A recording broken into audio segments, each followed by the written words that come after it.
Final day of competition here at Kite Beach. Unfortunately, we weren't able to go to Punta Preta. That energy just didn't come, so we decided to run the competition here. Conditions were hard, but hey, best kite surfers on the planet made absolute destruction out on the water. Turn for turn, move for move. It was close in every single heat.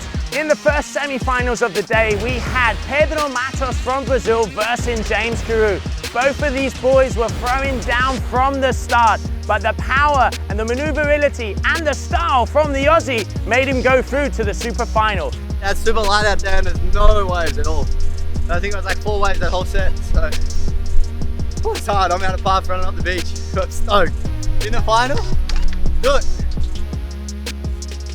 Then we had Machu Lopez versus Ayrton Cosolino, a Cape Verdean standoff. These boys have been back and forth. Both of them have been world champion. Machu cool and collected, winning by 0.2 of a point at the end of the heat.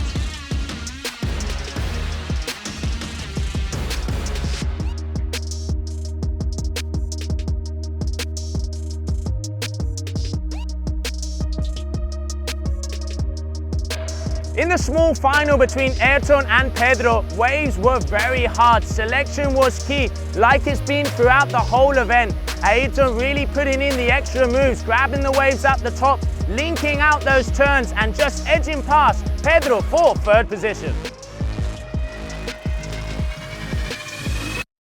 So moving over to the super final here in Cape Verde. Both of the boys were throwing down turn for turn. James Carew, he was on the hunt for his first event win, but Machu Lopez is back from injury and has the energy in front of his local crowd. Wave for wave, turn for turn. Machu got the early advantage, getting in the waves at the beginning, but then Mr. Carew woke up, got it in the 5th and the 6th wave, 2 7s on the board, and crowns himself king of the GKA Kite-Surf World Cup in Cape Verde. I felt really good coming in this comp. I've been training a lot, been training hard, and been working my ass off for this, so I felt like I was really ready for this comp. I felt like even if I do bad, I'm falling back on my training, so I'll be alright. But I don't think we could have had any harder conditions, so all the boys were performing, everyone was throwing down, and it doesn't feel real yet. I don't feel like I won yet. This has been a dream of mine for a while. I've been visualizing it so much. I don't know, it feels unreal. It feels unreal. So on the women's side, these girls are pushing the envelope of the sport. Every single event, they just get better and better, and new faces appear out on tour. In the first semi-final, we had Michaeli Sol versus Ines Correia.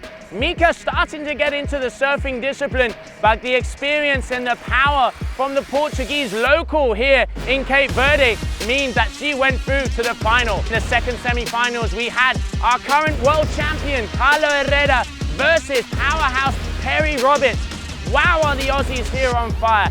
Turn for turn, Carla tried to hold her back, but in the end, Perry made it through to the final.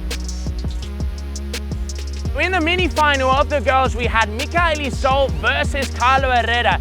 Turn for turn, Carla had a little bit more style, a little bit more fluidity throughout the waves, edging out the young Brazilian, making her go into third position. For the super final of the ladies, we have been saying it for the whole event. Ines Correia, Perry Roberts. Both of these girls have a very similar style.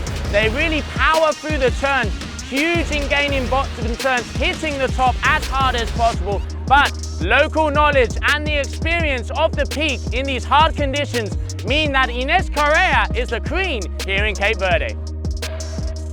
Yeah, I'm super happy and super stoked with my results here in Cabo Verde because it's my second, almost my first home.